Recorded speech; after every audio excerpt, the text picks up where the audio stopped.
You scared me.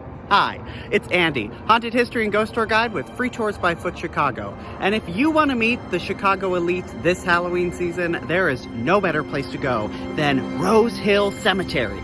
It is our city's largest historical cemetery and mausoleum, and inside there are hundreds of ghosts for you to meet. And when I say Chicago elite, I mean it. We have 13 Chicago mayors. We've got Richard Sears of Sears and Roebuck fame, Oscar Mayer of hot dog fame. We have John G. Shedd, Leo Burnett, hundreds of others. But my favorite part about this cemetery is that after you're done exploring, you can come right across the street to Fireside Tavern and Grill and meet even more ghosts. So that's great haunts, great food, great drinks. That's a great evening. Always remember, respect your dead. Hi, I'm Melissa, one of the ghost guides here in DC, and I want to tell you one of my favorite ghost stories from Georgetown. Foxhall Manor on Dumbarton Street was built by Henry Foxhall in 1813, and it was a gift for his daughter upon her wedding the following year.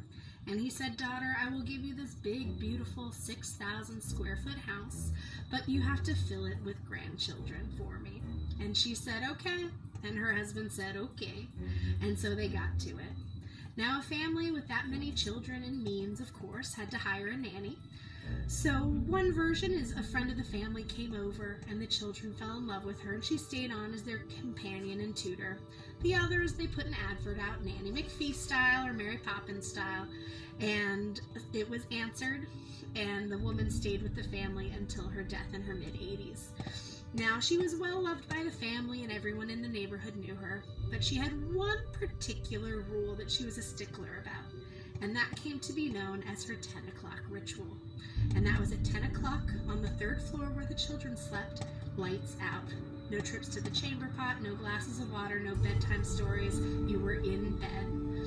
Now, that continued on after her death, but not just because people thought that was a good idea for kids, but because after 10 o'clock, no candles would stay lit on the third floor, and if you tried to bring them up, they would snuff out before they hit the top landing.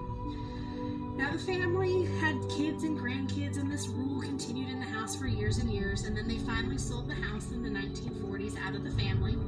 And they said it's a great, beautiful house, and it comes with this one rule, but that includes free childcare, and the new tenants said, "Oh, absolutely." So she stayed and continued on. Now, of course, this wasn't the only paranormal activity in the house. There's your typical footsteps on stairs, moving objects.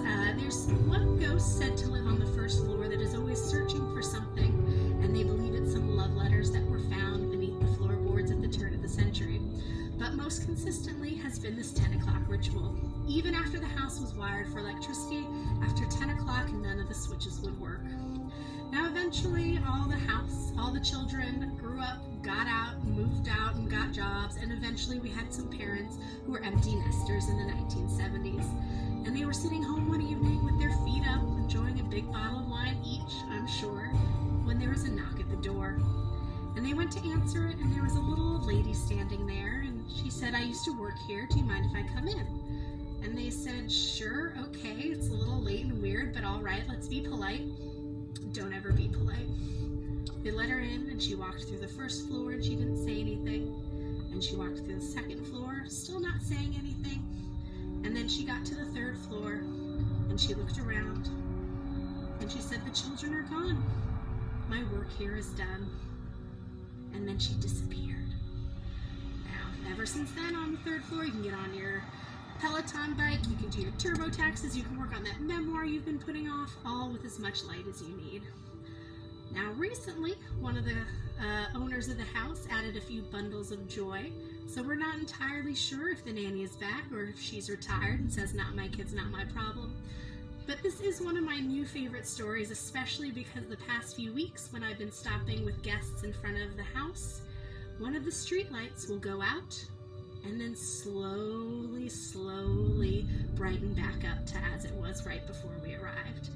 The freakiest thing is I'm always there at a different time because of when our tours start. Thanks so much. I hope you enjoyed this spooky story and you come down and see us for more. Hi, I'm Jen from Free Tours by Foot, Philadelphia. Here we are in Washington Square, one of the four main squares of William Penn's plan of the city of Philadelphia.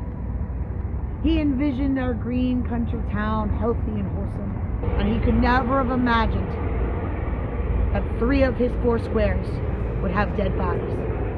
Due west of us, Rittenhouse Square is the only one spared of bodies, had clay that we dug up to build our fireproof city. North of that, Logan Circle, rounded for the Benjamin Franklin Parkway, was our execution gallows. Not everyone was a peaceful Quaker. Last public execution was held there February 7th, 1832. A gentleman named William Gross. When the criminals died, they were buried in that very square, because it was also a potter's field.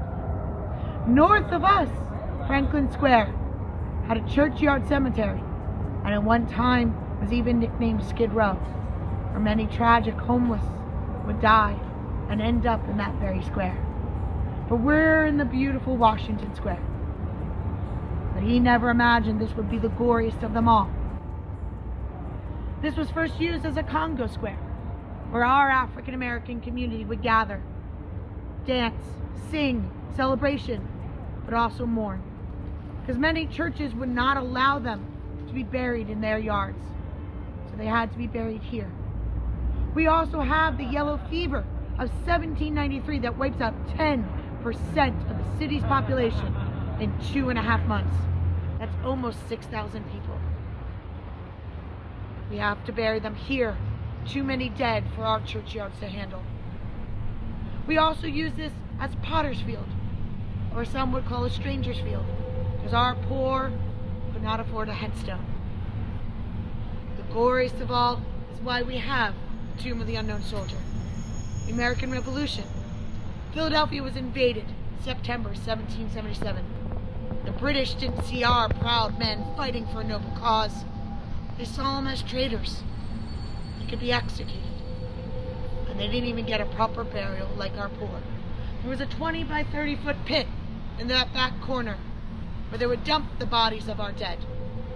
Family members would dig through the corpses trying to find their loved ones, to give closure, say goodbye, a proper burial. And many never succeeded. So George Washington himself designated this place to mourn those that died in our war. The nameless, the unknown. It has been updated and modified since. Eternal flames, so we never forget their sacrifice. And the sarcophagus does have human remains. As all those bodies are still below our feet. Estimates range, some as low as 5,000, some as high as 12,000. The scans can only go so deep. And they're buried, all jumbled together. We try to assume a body by counting the skulls, assuming you're buried with your head. And all those bodies below our feet may make this place sacred to some, but to others it was a gold mine. Philadelphia is a city of medical research, medical schools, Pennsylvania Hospital, Jefferson, medical students that need bodies to learn. But this is a problem, because in the 1800s, dissection was a crime unless it was a body of a criminal. So that makes a black market where resurrectionists would wait during the day, watch the freshly buried bodies, dig them up at night, and sell them off. Many people, not only was this illegal, but felt it was immoral. So a woman named Leah took it upon herself to guard this square. A humble Quaker woman, but eyes and a witness to these evil deeds. She would patrol the square, walking in a cloak with a lantern. It worked. The men did not want to witness. But demand grew until she vanished. Some think she was done in by the resurrectionists themselves, sold her off, make a bit of profit. 4 men get bold. They decide to start again, digging up bodies. They're loading bodies into their cart when they see a figure in a cloak with a lantern approach. Thinking it's Leah, that maybe they scared her away. They shout at her, throw things at her, stones. One even grabs her, shakes the figure, and the hood falls back. There's nothing there but empty air. They shriek in terror, They run off and they go to the tavern trying to calm their nerves. They try to go to sleep that night. But story tells that they did not sleep well, that the faces of those that they had sold off had haunted them, and the sheer trauma, they died within a year. But Leah is still here, just like the bodies are still here. She'll roam and watch and guard. So if you see a figure in a cloak, lantern or not, leave Leah be. She's guarding the strangers of this park. This hotel behind me is the Army Parker House Hotel. It's considered the oldest continuous run hotel in the United States of America. It opened in 1855 by a man named Harvey Parker. However, this also has another history. This has a history of being haunted. Ghosts, spirits, entities, what do you want to call it, my friend? This is the real deal. This room right here is probably the most haunted room in this hotel, the Army Parker House. This is room 303. Several events have happened in this room over the years. One being in the 1800s, a woman passed away in that room. Well, I mean, you have to die somewhere, right? But after this woman's death, people have been in that room. They heard disembodied voices, wild laughter from the ceiling and walls. Stephen King, the scary guy, Stephen King, wrote a short story based on this room 303 called 1408. And now they made a movie about that, you might have seen it. And now here's Stephen comes in. In 1949, a traveling salesman was staying in that room, and he actually committed suicide. After that, they said, you know what, this place, we'll close it down, no more, that's it. Now, there's another women's hotel on the 10th floor, 1012, which you can rent if you like. People that come down with 1012, they've heard complain about the noise. They say, I can't stay here, it's noisy. When they say, what's it sound like? They say, it sounds like a rocking chair. Back and forth all night long, I can't sleep. Hey, listen, there are no rocking chairs in this hotel. However, we're nice here. We're gonna give you a new room. Here's a key. People in 1012 have woken up to an image of a man at the foot of the bed. A 19th century gentleman finely dressed in a tuxedo with a stovepipe hat. And sometimes that gentleman would speak. And when he would speak, he would say things like, are you enjoying your stay? Can I get you anything at all? And boom, gone. Now, the people that's in this ghost spirit entity, whatever you want to call it, have come downstairs in the dining hall, and on the wall is a portrait of a man. And they go, that's the guy in the room, that's him. Apparently, it's none other than Harvey Parker himself, the man who built this hotel, checking on his guests from beyond the grave. Now that's hospitality for you right there.